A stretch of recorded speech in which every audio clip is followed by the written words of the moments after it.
अस्सलाम वालेकुम फ्रेंड्स, मैं हूं उस्मान अशरफ और आप देख रहे हैं बिजनेस आइडियाज उर्दू। दोस्तों, आज की इस वीडियो में हम बात करेंगे रैपिड फार्मिंग के बारे में। ये फार्म शुरू किया है, पहले यहाँ पे मुर्गी फार्म हुआ करता था।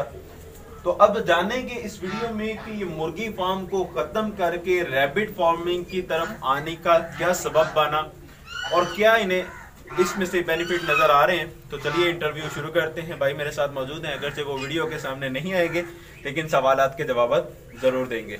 अस्सलाम वालेकुम, क्या हाल है भाई, कैसी तबीयत? वालेकुम अस्सलाम, ठीक ठाक, अल्लाह का शुक्र। भाई आपका नाम? अजहर। अजहर भाई, पहले तो थोड़ी सी ये जगह समझा दीजिएगा कि अगर कोई आना चाहता है यहाँ पे ये फार्म देखने के लिए तो किस जगह को पूछ के आ सकता है? डस्का के करीब ही है, 3-4 किलोमीटर पे है मूसे वाला गांव। जी, बहुत सारे दोस्तों का ये एतराज रहता है कि आप लोकेशन क्यों नहीं बताते, तो मैं अभी बता रहा हूँ कि डस्के जब आप पहुंचे तो मूसेवाला का पूछ सकते हैं। मूसेवाला आके आप पता कर सकते हैं। मूसेवाला क्रॉस करने के बाद ये फार्म मौजूद है, तो आप पता करके देख सकते हैं। नंबर नहीं डाला जाएगा क्योंकि इसकी वजह से बहुत ज़्यादा कॉल आती हैं और डिस्टर्ब कर दिया जाता है उस बंदे को कि जिसका फार्म होता है, तो वो फिर हमें कहता है कि नंबर हटा दें, तो लिहाजा नंबर नहीं डाल रहे हम। वैसे अगर आप विजिट करना चाहें तो कर सकते हैं। अच्छा भाई, ये बताइएगा कि पहले तो यहाँ पे मैंने देखा था मुर्गी फार्म, तो आपने वो फार्म खत्म करके रैबिट फार्म की तरफ क्यों आए हैं आप? इसलिए कि फार्म जो मुर्गी फार्म है ना, पोल्ट्री मुर्गी का, वो आजकल गोश्त जो है ज़्यादातर सुनने में ये आता है कि खाने के काबिल नहीं है। ठीक है, वो एक तो 40 दिन में तैयार होता है और ये रैबिट जो है कम से कम 6 महीने में तैयार होता है। और इसका गोश्त जो है ना मुर्गी से ज़्यादा अच्छा है। और वैसे भी हमें शौक़ था इसका, उसमें थोड़ा लॉस भी हुआ है जिस वजह से उससे नहीं दिल किया दोबारा। तो इन चीज़ों का शौक़ है, इसलिए ये काम जो है ना रैबिट्स का शुरू किया हुआ। आपको रैबिट का कब से शौक पड़ा हुआ है? रैबिट का शौक़ तो मुझे बचपन से ही है, लेकिन अभी फार्म के जो है ना वो अभी शुरू किया, तकरीबन कुछ दिन, महीना लगा ले तकरीबन। अच्छा, 1 महीना हुआ है हाँ ये जी, स्टार्ट किया। अच्छा, ये बताइएगा, आपने बताया था कि पहले भी आपने कुछ रैबिट रखे थे और बढ़ाए थे, वो कितने रखे थे उस वक्त आपने? पहले तो मैंने 3 रखे थे और उससे तकरीबन 125 किए थे। 125 किए थे? हाँ जी। और फिर वो 125 करके सेल कर दिए थे या क्या किया था? बस सेल कर दिए थे। सेल कर दिए थे। वो 3 से 125 कितने अरसे में बने थे? वो तकरीबन लग गए थे 8 माह लगे थे। 8 माह लगे थे। इसमें ये बताइएगा कि इनकी खुराक क्या क्या है, क्या चीज़ डालते हैं आप? खुराक इनका चारा सब्जा जो भी डालो ये खाते जाते हैं। सब्जा कुछ भी डाला जाए? हाँ, कोई कुछ स्पेशल भी, खुराक तो कोई भी नहीं है, डालते? स्पेशल खुराक इनकी कोई भी नहीं है। अभी यहाँ पे ये शाला यहाँ पे होता है, बरसीन कह लें, वो डाला जा रहा है। लूसन भी आप इन्हें डाल सकते हैं। इसके अलावा घर का जो छान वगैरह बचता है, टुकड़े भी, वो भी आप इन्हें डाल सकते हैं। बची सब्जियों के वो छिलके वगैरह वो भी डाल सकते हैं। इस तरह की चीज़ें डाल के अब घर में भी ये फार्मिंग कर सकते हैं। अच्छा, ये बताइएगा कि अभी आपने कितने खरगोश खरीदे हैं? मैंने तकरीबन अभी 40 खरगोश खरीदे। 40 खरीदे हैं। ये 7 बच्चे वगैरह मिला के टोटल कितने? हाँ जी, ये तकरीबन बनते हैं 60 से ऊपर। 60 से ऊपर हैं ये बच्चे मिला के? हाँ जी। अच्छा, ये बताइएगा कि अभी जो आप खरीद के लाए हैं किस रेट पे मिले हैं आपको? ये 200 में 200 से लेकर 250 तक मिले हैं। जी जी, ठीक है, जो फीमेल है वो 250 में मिली है।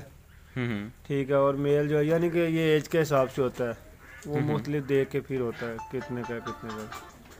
सही, चले। तो यानी 200 से 250 के दरमियान आपको ये मिले हैं। तो अभी इनके शेड भी देखते हैं कि किस तरह का शेड बना हुआ है। अच्छा, इसमें बीमारियां बताइएगा, कौन कौन सी बीमारी इन्हें लग सकती है? बीमारी कोई नहीं लग सकती, बस नमी से बचाओ, ये ठीक रहते हैं। वैसे तो उनकी खारिश की बीमारी है।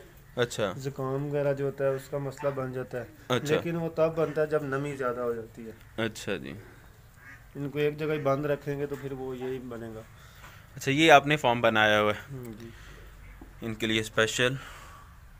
अपना ये मुर्गी फार्म है, उसी में से इन्होंने जगह एक अलग की हुई है। ये ईंटें लगा के ऊपर ये तार, ये जाली लगा दी है और वो स्पेसिफिक एक रास्ता रखा हुआ है, वहाँ पर नीचे सुराख रखा हुआ है जिसके जरिए ये जाते हैं। अच्छा, ये बताइएगा कि ये जो आपने रूम से बनाए हुए हैं छोटे छोटे, इनका साइज़ क्या है? इनका साइज़ है 2 बाई 3 का और 1 फुट ऊपर को, यानी कि चौड़ा जो है 2 फुट है, लंबा 3 फुट है और ऊपर को चौड़ाई जो है ना ऊपर को वो 1 फुट है। अच्छा, ये बताइएगा कि छत जो आपने नीचे डाली है, एक तो वो ऊपर है, वो तो आपने सिर्फ कपड़ा सा रखा हुआ है, और नीचे जो छत डाली है वो किस चीज़ की डाली हुई है? वो लेंटर बजरी सीमेंट मिला के फिर डाला हुआ। अच्छा, वो लेंटर बनाया हुआ बना दिया है, उसके नीचे ये ईंटें लगाई हुई हैं ताकि नीचे सुराख ना ये करें। अच्छा, अभी आपने ये खरगोश डाले हुए, आपने बताया तकरीबन महीना हो गया, इनमें से किसी ने बच्चे भी दिए हैं या नहीं? दिए हुए हैं, तकरीबन 6-7 ने दिए हुए हैं। 6-7 ने बच्चे दिए हुए हैं। जी। ठीक हो गया। कितने कितने बच्चे दिए? तकरीबन किसी ने 4, किसी ने 5, किसी ने 7। दिखा सकते हैं अगर किसी ने दिए? एक का दिखा सकते हैं, दूसरे। चलें जी, देखते हैं रैबिट्स के बेबी भी देखते हैं इनके। हाँ जी, यहाँ पे हैं।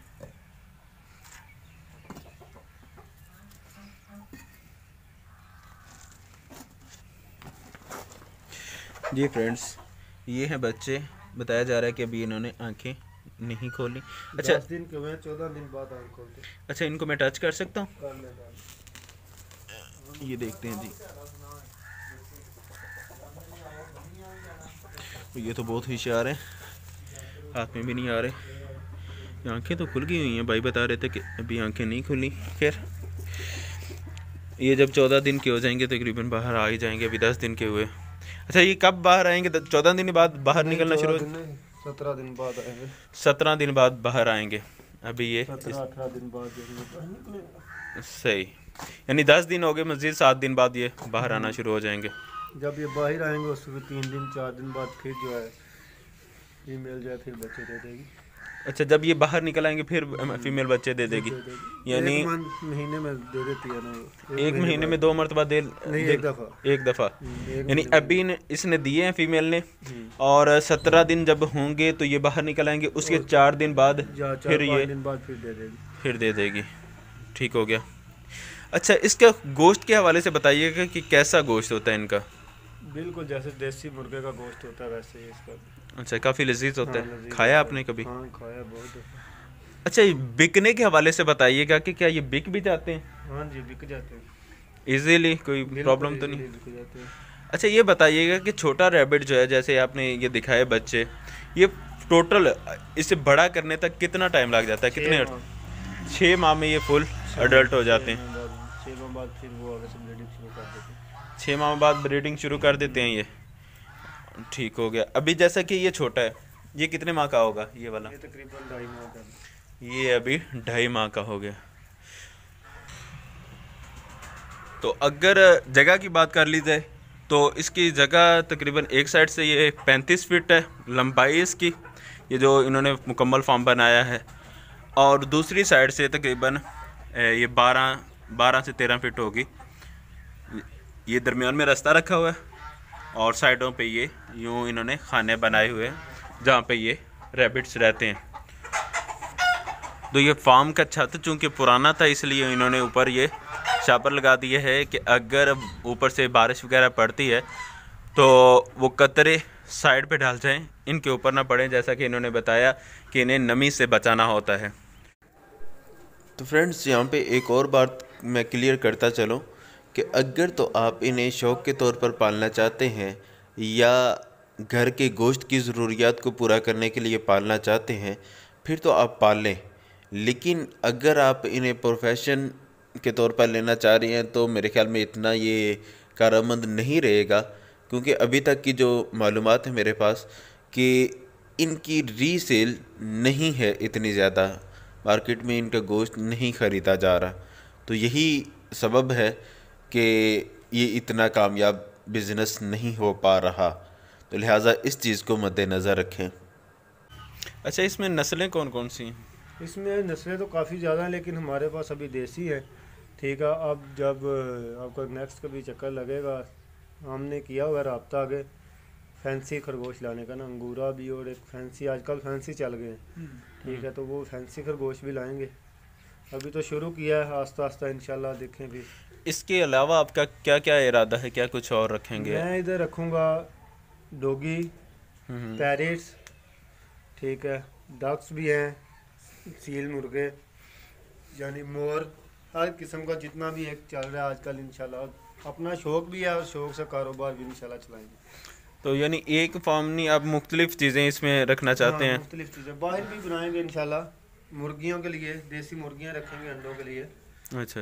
और आजकल फैंसी मुर्गियाँ भी हैं, ठीक है, वो भी लाएंगे ब्रीडिंग के लिए, यानी कि वो सेल के लिए।